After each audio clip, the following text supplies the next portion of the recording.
ఎప్పుడైనా సరే ఏదైనా అకస్మాత్తుగా చూడకూడదు చూసామనుకోండి, ఎలా ఇప్పటికిప్పుడు స్నానం చేయడానికి అవకాశం లేదు, ఎలాగ మరి చాలా దోషభూయిష్టమైన విషయం చూశానే, ఈ పాపం పోవాలంటే అనుకున్నాను అనుకోండి, వెంటనే ఏమిటంటే గరికిని ముట్టుకుంటే చాలు పోతుంది.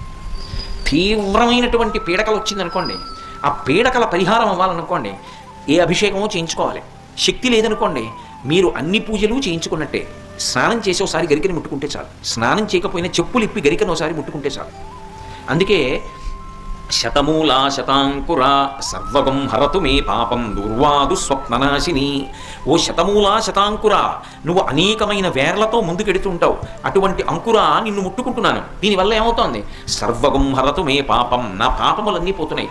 దుస్వప్ననాశిని, దుస్వప్నములు పీడకల యొక్క ఫలితము పోతోంది. అటువంటి గరిక విఘ్నేశ్వరుడి పాదముల మీద వేసి తీసి కళ్ళకద్దుకుని తల మీద పెట్టుకున్నారనుకోండి, విఘ్నములన్నింటినీ కూడా తీసేస్తాడు.